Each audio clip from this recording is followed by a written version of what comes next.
Unidos en Diálogo, un programa en el cual usted tiene la oportunidad de conocer, entender la problemática nacional, pero a la vez conocer y entender la problemática internacional que tiene que ver con nuestra querida patria Honduras.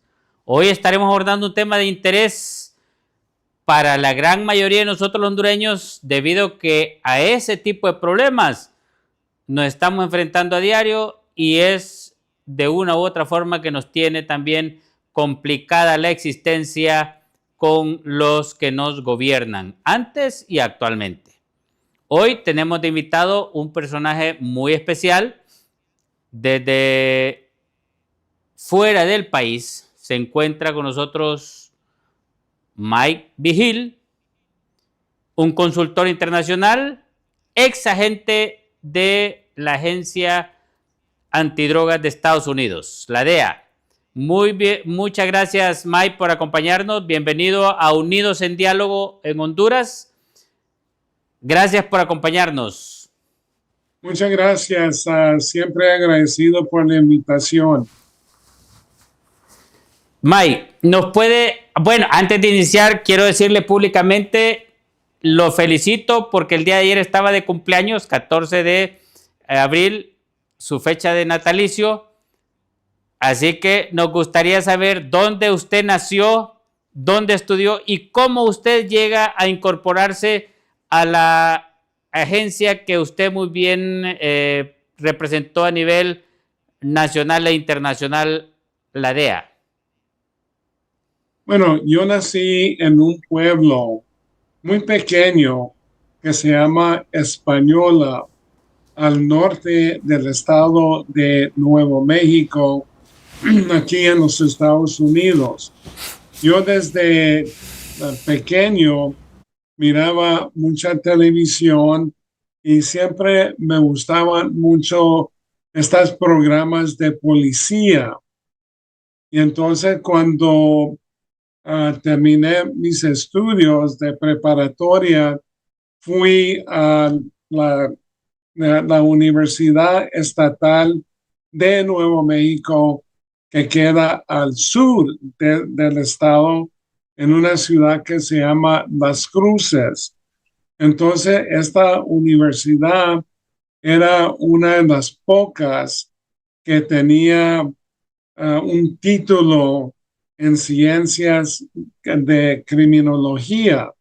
Y por eso fui a esa universidad y ya terminando, comencé a solicitar puestos en diferentes agencias, pero me fascinó esto de la DEA, porque con la DEA podías trabajar al exterior del país y al interior de los Estados Unidos.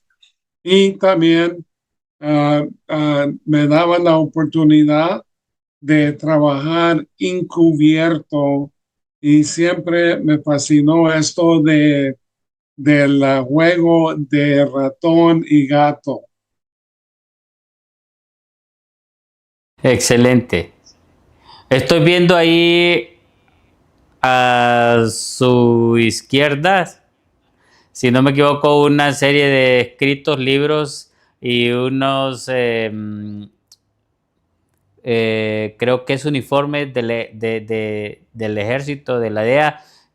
¿Nos puede hacer ese panorama ahí, Mike? ¿Cómo tiene usted esos escritos? Porque usted escribe libros también y vimos que tiene una gran cantidad de libros ya escritos en relación a su experiencia como estuvo de agente de la DEA. Sí, cuando me jubilé de la DEA, todo el mundo me hablaba y me preguntaba, pues, ¿cuándo vas a escribir un libro? Y entonces yo dije, pues, escribir un libro es muy difícil, no es una tarea así fácil, pero comencé a escribir y ahora tengo 8 libros, ya estoy para terminar el 9º.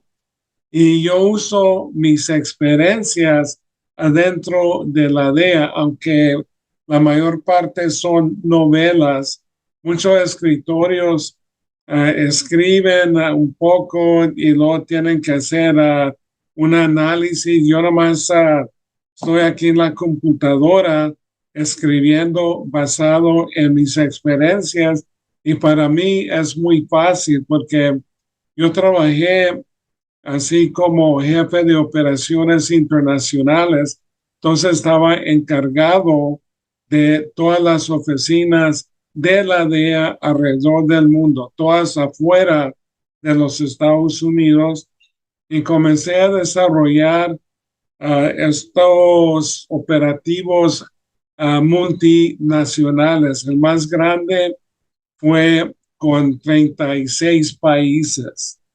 Y luego cuando cayó el Talibán en 2001, comencé a desarrollar un operativo ahí que se llamaba Contenedor, porque en ese entonces Afganistán era el productor más grande de heroína. Entonces, en la región, nada más se decomisaba unos 2, 3, 4 kilos de heroína. Con este operativo yo incluí a Rusia, a China y luego en total 25 países. Y el primer año decomisamos 24 toneladas de heroína. Algo también ahí, May, en su pecho, el nombre de nuestra querida patria Honduras. ¿Qué significa para usted Honduras, Mike? Honduras para mí significa un país precioso, un país con mucha historia, con mucha cultura.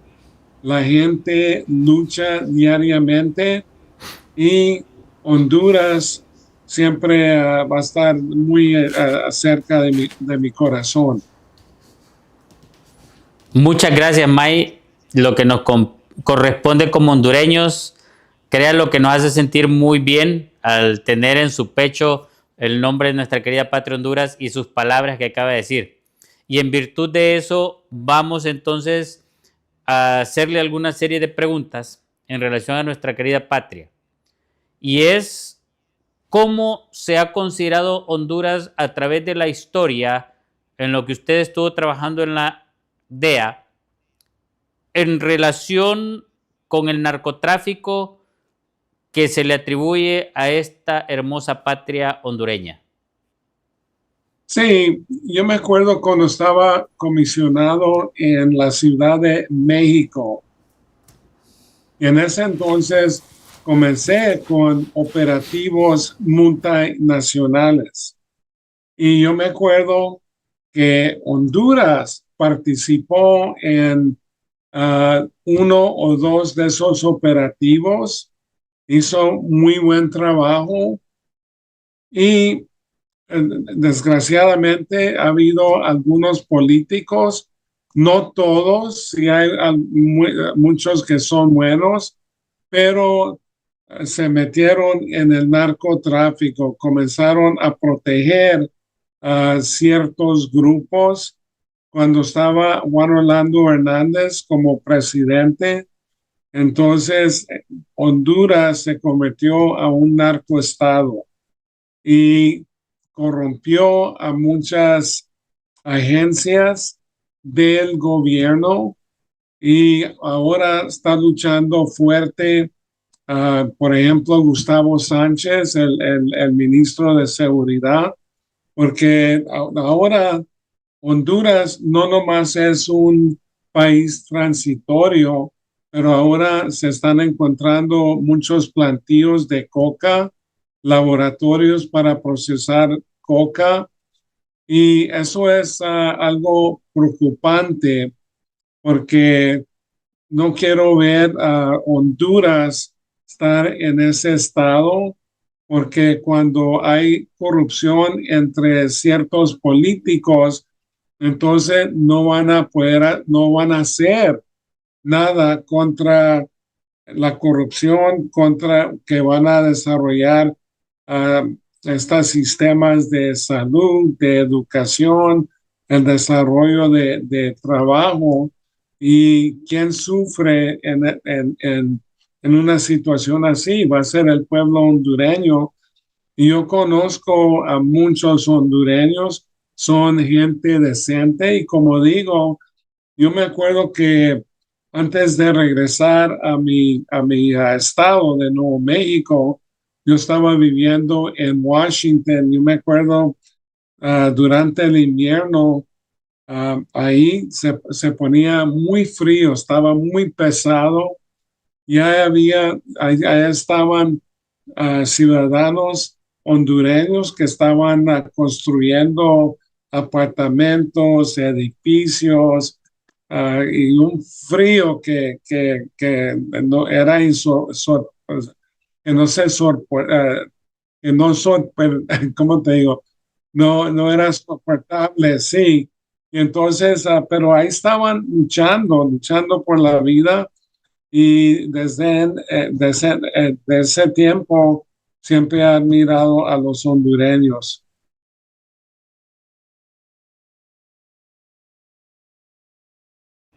Yo ingresé en diciembre de 1973. Era el más joven que ingresó a la academia de la DEA en Washington.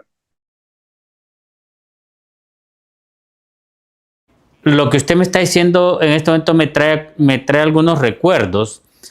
Por ejemplo, de los años 80, cuando Estados Unidos se llevó a Ramón Mata Ballesteros, Ramón Mata Valdurraga, no sé, realmente le cambian el nombre y al final de cuentas yo no sé si es Mata Valdurraga o Mata Ballesteros o otro apellido que tenga, pero también me trae el recuerdo cuando yo fui director del hospital de Trujillo en Colón. Yo subí hasta Capiro y Calentura, donde la base norteamericana tuvo un tiempo un radar. Cuando yo llegué ahí en el 1998, me dijeron que más o menos 1 o 2 años antes habían retirado ese radar, que era el que localizaba los aviones que entraban con o salían con desde Honduras. Sí, ah, el personaje se llama Juan Ramón Mata Ballesteros. El hijo se llama Ramón Mata Guadarraga. Y yo capturé a Juan Ramón Mata Ballesteros en Cartagena, Colombia, cuando yo estaba encargado de la oficina ahí en Barranquilla. Ah, ah, Juan Ramón Mata Ballesteros era la persona que les vendía cantidades fuertes de cocaína al el extinto cartel de Guadalajara. Y en febrero de 1985, ese cartel secuestró a un agente de nosotros que se llama Enrique Kiki Camarena. Entonces comenzamos a buscar a los líderes de ese cartel, que era Rafael Caro Quintero, Miguel Ángel Félix Gallardo, Ernesto Fonseca Carrillo y también a Juan Ramón Mata Ballesteros. Y nosotros comenzamos a hacer una intercepción de un teléfono en una casa de Cartagena, que esa casa le pertenecía a un narcotraficante colombiano que se llamaba Jaime García García. Y yo alquilé una casa al otro lado para poner elementos de la DEA ahí y luego también elementos de la Policía Nacional de Colombia. Y un día me llamaron porque yo estaba en Barranquilla y me avisaron que había movimientos sospechosos en esa casa Me fui conduciendo, era como una hora de Barranquilla a Cartagena, y comenzamos a ver a un vehículo que salió de la casa y fue a un hotel, recogió a dos hombres, de ahí se fueron a un restaurante, dejaron a los dos hombres ahí. El vehículo se regresó a la casa y otra persona se subió, pero no podíamos ver muy bien porque tenían un garaje que no permitía que nosotros viéramos quién estaba saliendo o entrando a la casa.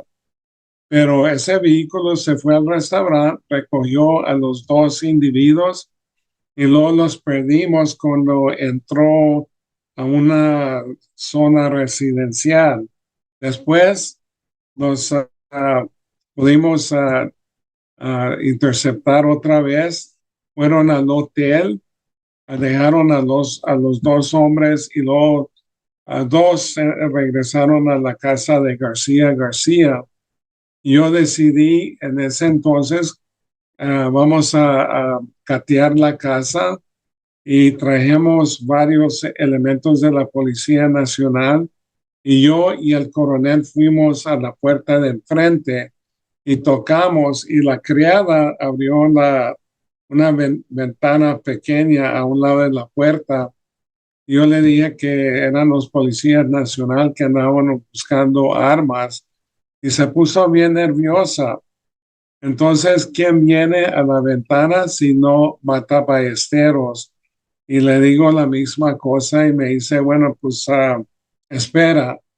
Y se va corriendo y tumbé la puerta y él iba con una pistola corriendo ahí por el jardín, brinca por una pared, pero no puede navegar la segunda y está ahí apuntando con una pistola para arriba y yo le iba a disparar y me dice, no, no, no, no dispares, yo puedo salir de la cárcel, pero yo no puedo salir de una tumba.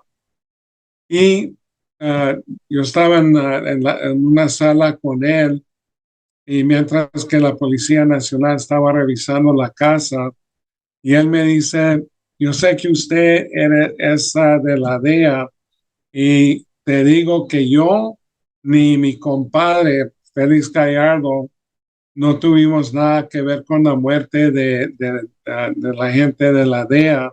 Eso fue el marihuanero, refiriéndose a Rafael Caro Quintero, y lo ofreció $3 millones si nosotros les dábamos la libertad y que podía tener ese dinero en 20 minutos y le dijimos no hay ningún trato.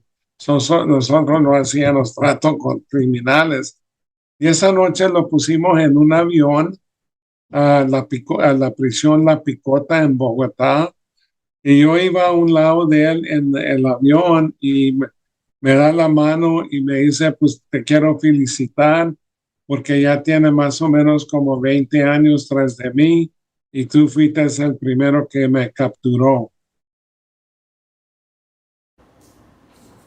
¿Eso fue en qué año en Colombia, Mike? Eso fue aproximadamente en aproximadamente 86, hay por ahí. Porque en el 87 fue cuando fue 87, finales de 87, 88 creo yo. No, en el 88 fue cuando se lo llevaron de acá a Honduras. ¿Cómo fue que salió de la cárcel y estaba acá en Honduras después?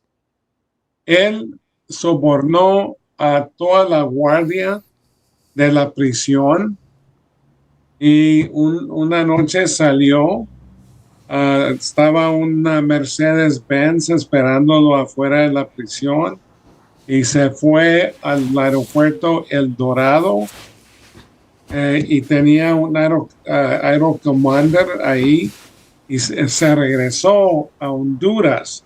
Él tenía una orden de captura por 2 homicidios en Honduras y no sé qué pasó con esas acusaciones. Lo entrevistaron cuando regresó a Honduras y le preguntaron cómo saliste de la prisión en Colombia y él contestó que las puertas se estaban abriendo así como él iba caminando. Y la relación en el sentido siguiente, cuando él fue detenido, llevado, en ese momento en Honduras se presentaron manifestaciones de algunos sectores. Yo en ese momento pues no entendía mucho el asunto. Sí me gustaría Sí, escuchar por parte suya si el gobierno de Estados Unidos, la DEA, analizó en ese momento, porque incluso también fue presentado atentado contra la edificación de la embajada norteamericana en Honduras en ese momento. Pues en ese momento yo creo que yo estaba en segundo año de medicina cuando se presentó esa situación, que incluso hubo toque de queda, cerraron calles. O sea, ¿cómo fue esa situación? ¿Qué analizaron ustedes de esa eventualidad que pasó en esa época? bueno, es que hubo negociaciones con el gobierno de ese entonces. No existía un tratado de extradición en ese entonces, pero el gobierno dio permiso que las fuerzas de seguridad hondureñas iban a detenerlo y él salió de la casa, iba a ir a hacer ejercicio y fue capturado. Se llevó a un avión de la DEA y lo sacaron de Honduras. De que fue secuestrado, no, el gobierno dio permiso y lo reaccionó mucha gente en Honduras por ese asunto, porque como muchos narcotraficantes como Pablo Escobar, Chapo Guzmán, le daba dinero a la gente pobre y hacían obras para la gente con el motivo para comprar protección de algunos ciudadanos. Entonces, con la salida de Mata Ballesteros, hubo una reacción, encendieron parte de lo que era de embajada, pero ya Mata Ballesteros ya estaba en los Estados Unidos. Pero realmente el pueblo no se mueve sin un liderazgo. Ustedes tuvieron que haber visto quiénes lideraron ese tipo de acciones y quiénes fueron los que estaban implicados en ese momento, en esa situación que pasó en la embajada. Y le reclamo, Bueno, yo por lo menos no dije secuestro, sí, sino que cuando se llevaron a Mata Ballesteros. sí, en ese entonces había mucha gente. Yo creo que sí fueron identificados algunos, pero sí atacaron a la embajada y yo creo que eso fue una cosa algo grave porque mucha gente estaba adentro de la embajada y ese incendio tenía la potencia de dañar a mucha gente. Y entonces, en ese sentido, ¿no nos podría decir usted más o menos a quiénes identificaron de Honduras que estaban en ese tipo de acciones en contra de la embajada? Sí, sabemos perfectamente bien que uno de ellos es Marlen Ochoa y otros que encendieron a la embajada, pero hubo muchos más. Yo creo No, que pero Marlon Ochoa fue en años después. sí, pero Esa él fue en la estuvo década de los 80, sí, 87, 88. sí, pero él también estuvo después en un incendio de la embajada. Cuando salió Mata Ballesteros, yo desconozco quiénes estaban involucrados en ese incendio, pero la de embajada siempre tiene cámaras Yo creo que grabó a muchos que estaban metidos. De hecho, bueno, y lo otro, más o menos para esa época, como le está, porque vamos a venir por años más o menos, la suspensión de los radares que Estados Unidos tenía en Capiro y Calentura, los cerros que están en la ciudad de Trujillo, Colón, que eran los que detectaban los aviones. Por qué toma esa decisión Estados Unidos, Mike?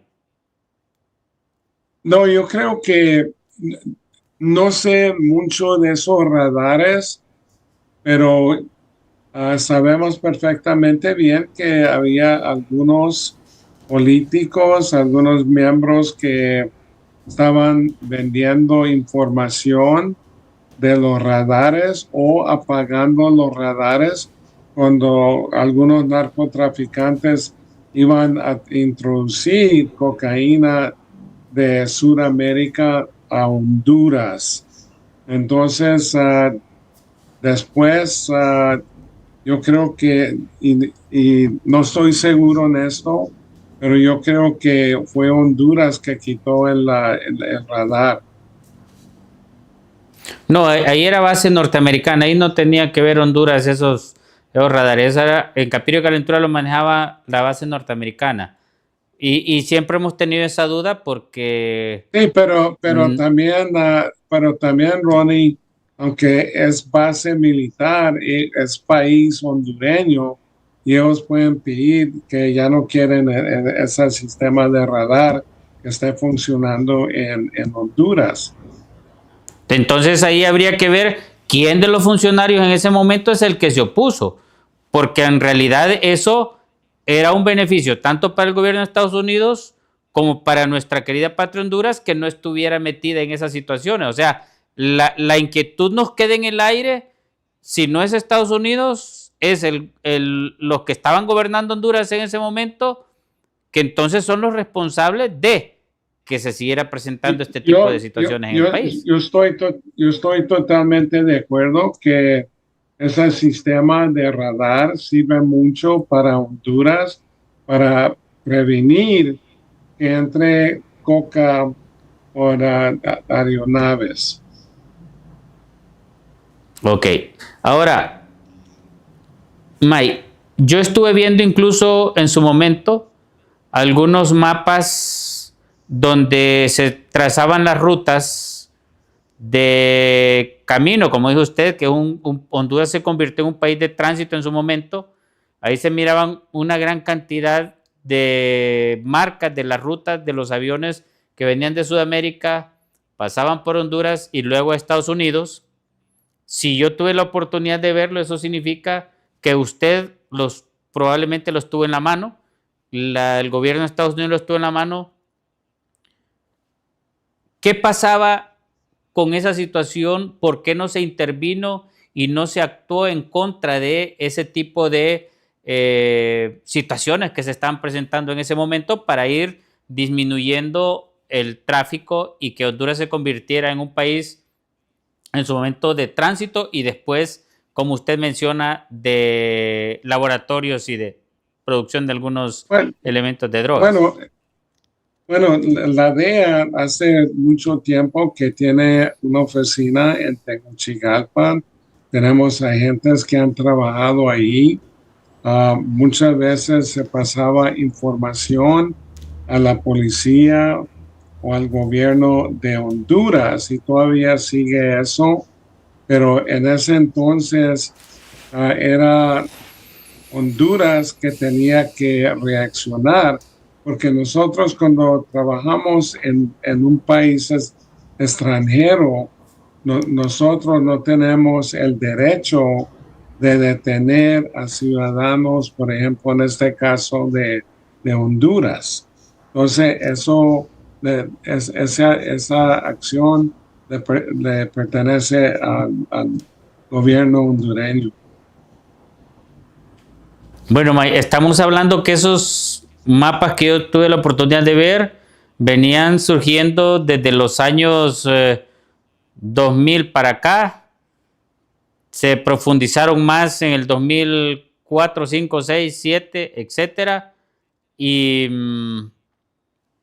Entonces la pregunta que cabe aquí es, si la DEA tenía esa información, se sabía qué gobierno era, ¿por qué no se tomaron decisiones de un lugar y del otro? Bueno, es que nosotros trabajamos conjuntamente con la policía, algunas veces con los ejércitos de diferentes países. Entonces, como te digo, nosotros no hacemos operativos sin coordinarlos con el gobierno, por ejemplo, en este caso, Honduras.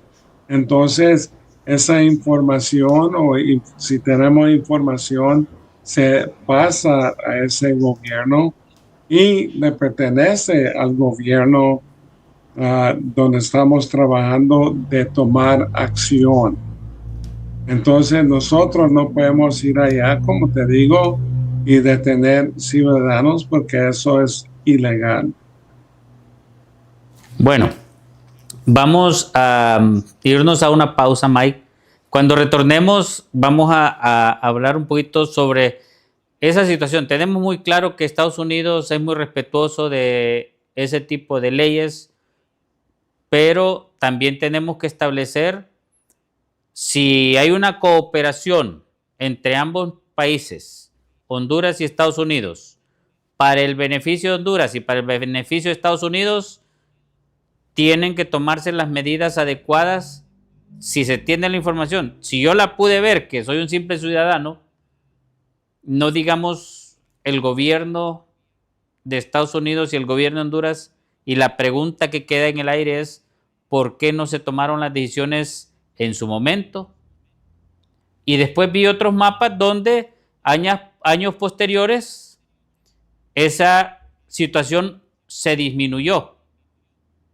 Entonces, eso es lo que entra en contraste y me gustaría que usted analizara esa situación desde un punto de vista técnico, porque Honduras tiene que entender, el pueblo hondureño tiene que entender las decisiones que se toman en su momento, por qué se toman y Sí, por qué pero nuestro país se ve sí, afectado pero también. mira, pero se trata de esto, que usted habla de decisiones y eso, pero hay que tomar en cuenta los recursos.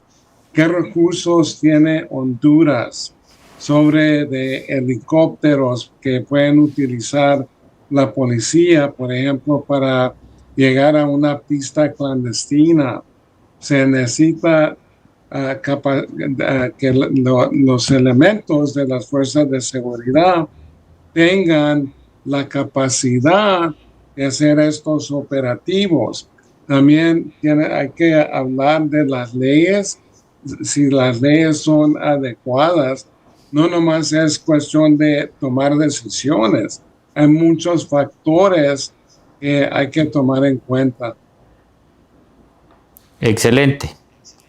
Vamos a ir a una pausa, ya retornamos con ustedes aquí en Unidos en Diálogo y nuestro invitado Mike Vigil, ex agente de la DEA, consultor internacional sobre aspectos del narcotráfico. Ya retornamos en Unidos en Diálogo. Unidos en Diálogo, un programa en el cual usted tiene la oportunidad de conocer, entender la problemática nacional y a la vez, a través del diálogo, buscar las mejores soluciones. Un país en paz, un país en armonía, un país donde su sociedad se une, puede salir del subdesarrollo. Pero un país donde permanentemente hay discordias, pleitos, separaciones de la sociedad, de las familias y las personas, eso nada más nos causa pobreza y subdesarrollo. Hoy estamos hablando de un tema de interés nacional e internacional con nuestro invitado Mike Vigil, consultor internacional sobre aspectos del narcotráfico, ex agente de la DEA. Mike, antes de irnos a la pausa, preguntamos en relación a los mapas existentes de las rutas de Sudamérica, Honduras y Estados Unidos en relación al transporte de droga. En los años 2000 al 2009-2010 hubo un incremento exagerado en esas rutas. Y luego se vio un descenso en los años posteriores y en la actualidad se ha visto un aumento en los años actuales. ¿A qué se debe esa situación, Mike? 2010, hay por ahí.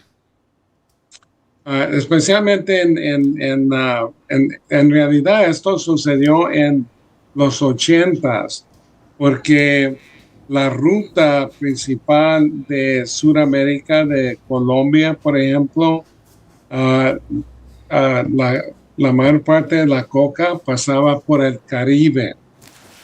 Y entonces nosotros comenzamos a poner sistemas de radar, utilizar aviones con radares muy sofisticadas, también radares, por ejemplo, de buques de la naval. Y comenzamos a golpear fuertemente a los carteles. Y entonces ellos comenzaron a buscar otra ruta y decidieron de irse a México, porque México ya tenía rutas que existían, porque ellos estaban cultivando, por ejemplo, amapola para producir heroína, marihuana, y luego también había factores culturales que hablaban el mismo idioma. Entonces comenzaron con México y luego comenzaron a buscar otras rutas antes de llegar a México y comenzaron a ver a Centroamérica, principalmente Honduras. Entonces comenzaron a entrar coca de, no nomás de Colombia, pero de Venezuela, y ahí pasaba a Guatemala y luego a manos de los carteles en México que transportaban esa mercancía a la frontera con los Estados Unidos. Y ahora los carteles están utilizando submarinos, están utilizando aviones, lanchas rápidas. Y la cosa que ellos son como un ejército de hormigas, que ellos miran si hay debilidad en un país o por una ruta, entonces comienzan a moverse por ahí. Y también quería decir que en los últimos años ha habido una sobreproducción en Colombia. Por ejemplo, terminaron, ya no hacen fumigación y lo destruyen muy poquito, así manualmente. Y en 2023, Colombia produjo más de 2,000 toneladas de cocaína. Entonces, ha habido una sobreproducción en Colombia y muchos de los campesinos que cultivan no pueden vender la pasta de coca porque hay tanta que están poniendo en cuevas esa cocaína, pero ahora hay una sobreproducción. Hay otra inquietud que está en el ambiente. Si se sabe dónde está la producción, dónde está el procesamiento, con la tecnología actual sabemos incluso lo que se encuentra hasta lo más pequeño en cualquier parte del mundo. Sí, si se pero tiene esa información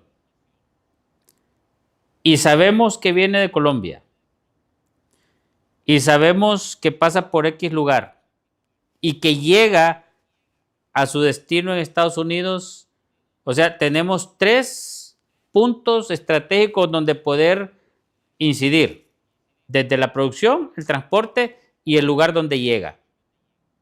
¿Por qué se No, permite de una u otra forma que esto cada vez avance más y que cada vez sea mayor cantidad de drogas que llegue a Estados Unidos. sí, pero usted lo pone así como si fuera tan fácil que si sabemos que viene de Colombia, que se va a interceptar toda esa mercancía o que se van a destruir todos los cultivos. No, no es tan fácil porque ellos cultivan en ciertos sectores. Es imposible detectar todos los plantíos, aunque sabemos las rutas, no sabemos exactamente cuándo van a venir. No es como una carretera que lanchas o aviones están moviéndose constantemente. Entonces, se necesita, si fuera tan fácil, ya fuéramos terminado con el narcotráfico en el mundo. So, es mucho más difícil. Donde cabe la siguiente pregunta. ¿Por qué en realidad no se ha terminado y no se ha controlado adecuadamente el narcotráfico si sabemos que es uno de los mejores negocios que hay en el mundo, aparte del de armas, aparte del tráfico de órganos, del trata de blancas? Simplemente porque existe la demanda. Y aquí en los Estados Unidos es el país que consume más drogas del mundo. Entonces, esto es la ley básica de economía. Si hay alguien que está consumiendo, hay alguien que va a cultivar o producir drogas para, para venderlas a los consumidores. Entonces, aquí en los Estados Unidos, por ejemplo, nosotros necesitamos de enfocarnos mucho más en reducir la demanda y luego en el tratamiento de drogadictos que existen aquí en los Estados Unidos. So, ese es una problema que tenemos aquí y hay muchos países, si no está produciendo Colombia o México, va a ser otro.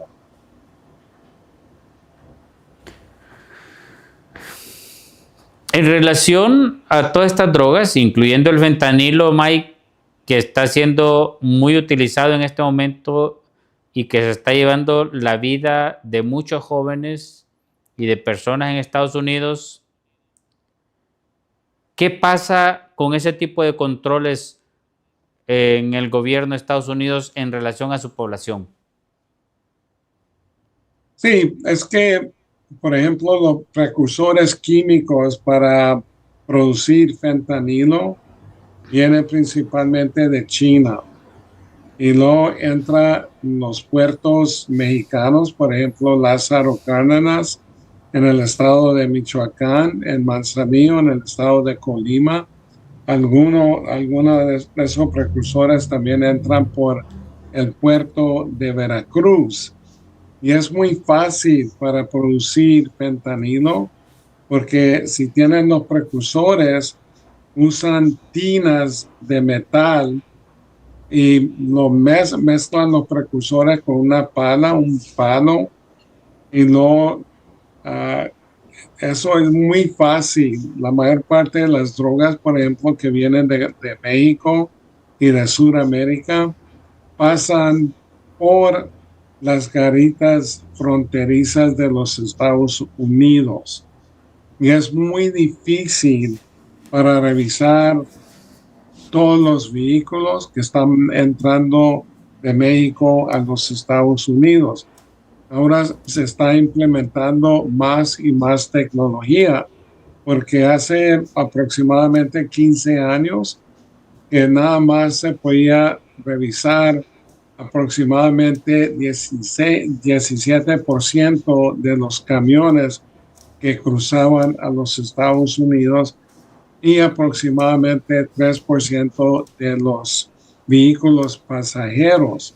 Ahora se está poniendo más tecnología, por ejemplo, estos escáneres de rayos X y ahora yo creo que para el año entrante se va a mejorar bastante donde pueden revisar el 75% de los camiones y aproximadamente 30% de los vehículos pasajeros. No está perfecto, pero es mucho mejor. Y aquí en los Estados Unidos tenemos agencias federales, estatales, locales, municipales, que diariamente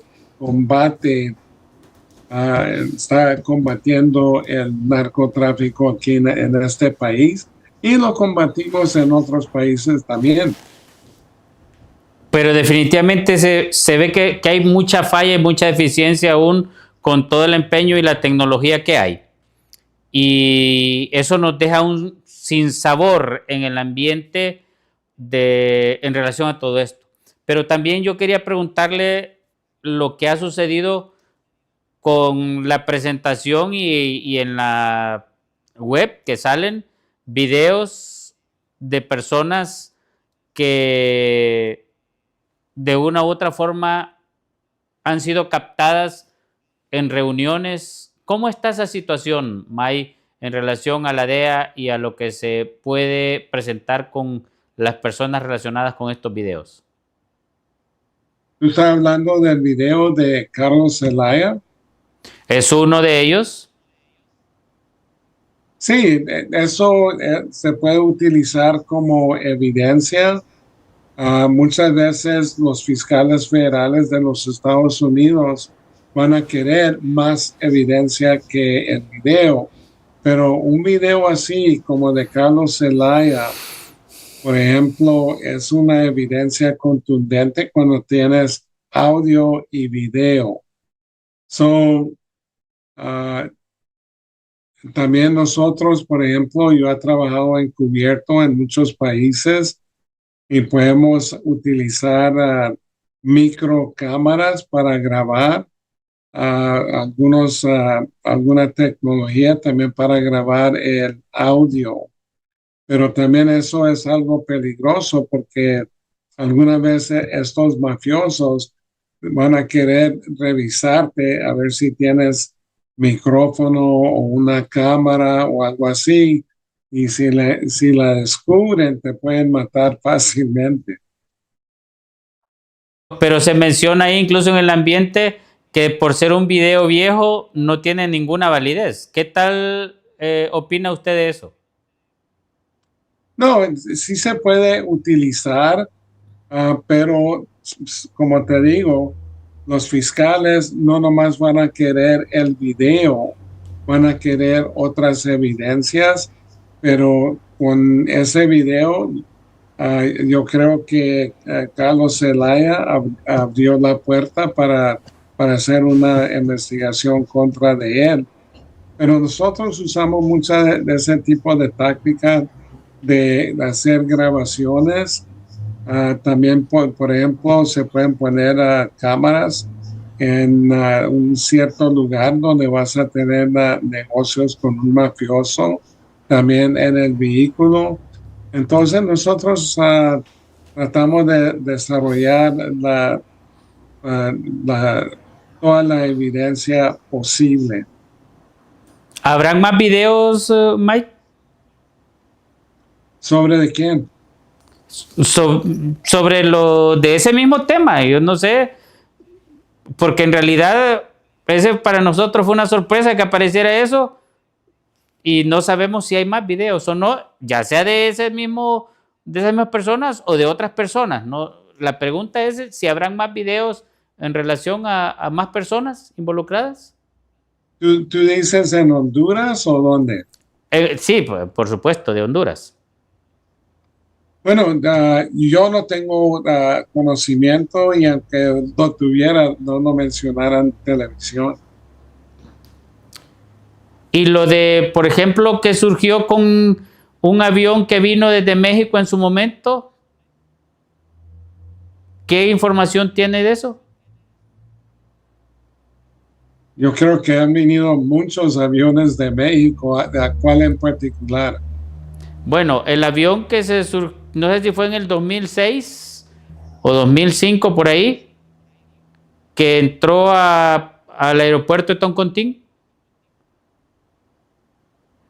¿Pero avión de quién? Pues venía de México y se supone que traía un cargo. No se sabe qué realmente traía. Fue por la noche.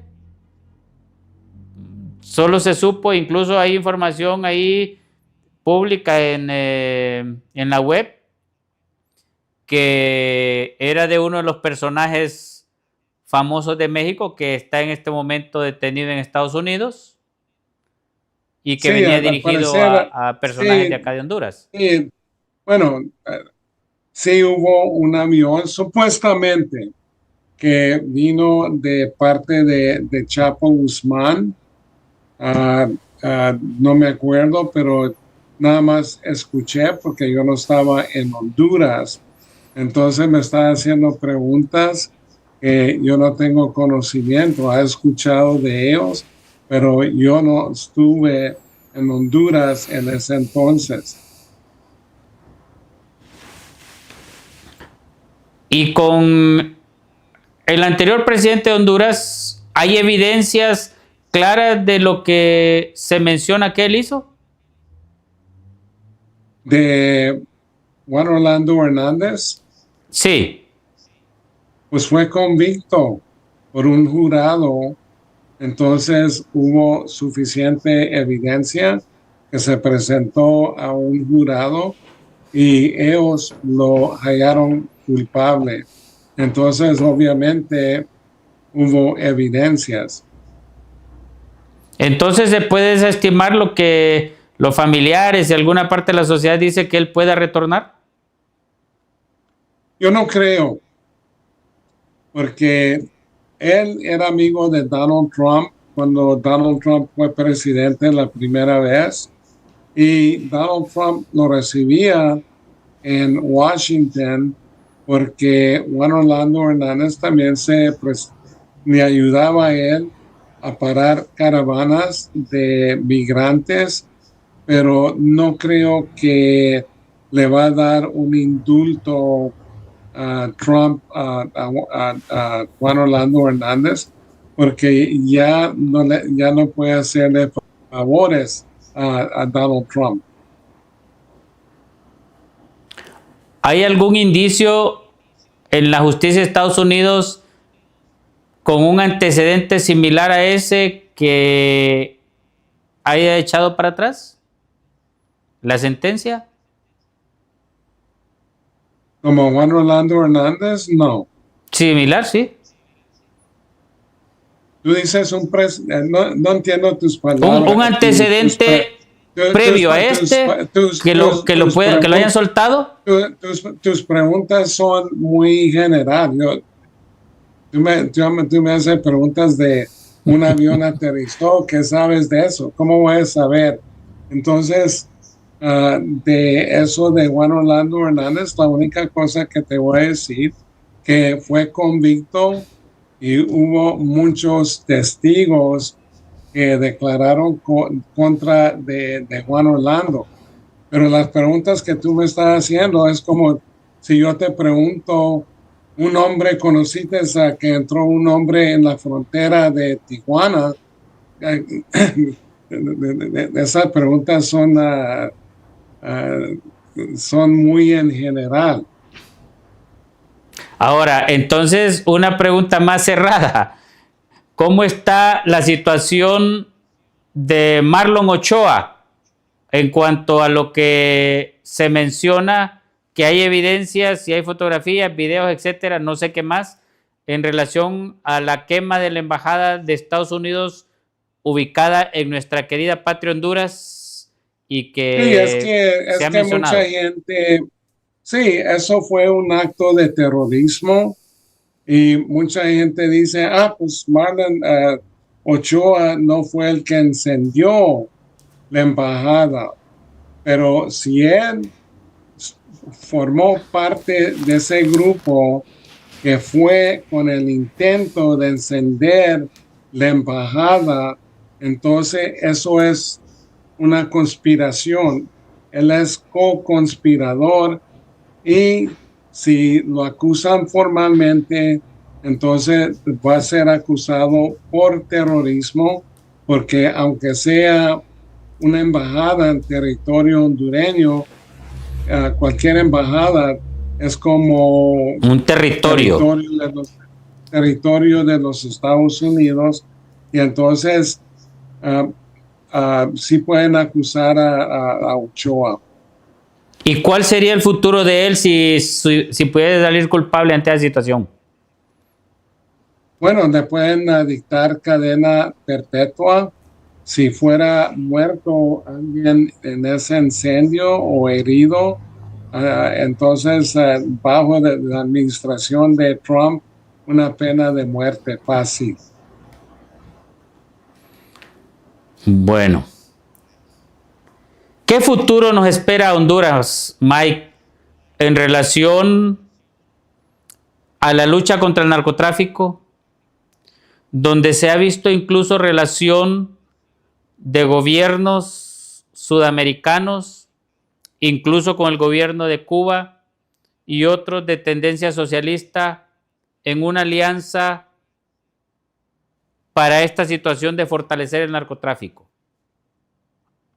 Bueno, es que el gobierno actual, um, yo me acuerdo que Xiomara Castro vino a los Estados Unidos a una reunión de las Naciones Unidas y no habló nada de Honduras, estuvo hablando de Nicaragua, de Venezuela, de Cuba.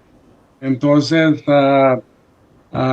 yo creo que fuera preocupante para el pueblo hondureño de irse de una democracia a un gobierno así socialista, en mi opinión.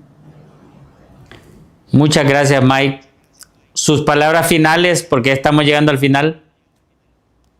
No, saludos al pueblo hondureño, que sigan luchando, que no se dejen llevar por políticos corruptos, no estén peleando por políticos, hay que luchar para la patria y para sus familias. Necesitaríamos en este momento, entonces, con esas palabras que usted acaba de decir, Mike, que los mismos Estados Unidos nos quiten el velo, nos quiten las manos de los ojos y nos digan: señores hondureños, mujeres y hombres hondureños, pueblo hondureño, estas son las personas que normalmente están metidas en el narcotráfico y en la corrupción.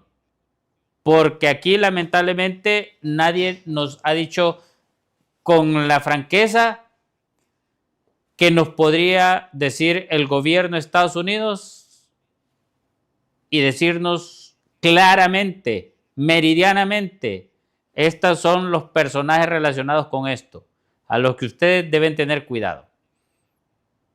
Sí, la cosa que el pueblo necesita de elegir personajes o políticos que van a luchar para el pueblo, para la gente de Honduras, y no entre a un puesto político para recibir dineros calientes o proteger a narcotraficantes.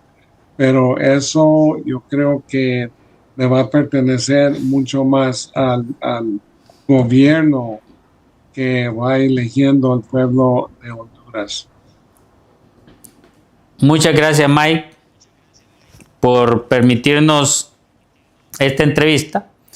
Yo lo que le quiero decir en este momento, después de sus palabras finales, que para nosotros, unidos en diálogo, creemos firmemente que el diálogo sincero y la participación ciudadana son las herramientas clave para construir un futuro más justo y próspero para todos y cada uno de nosotros los hondureños.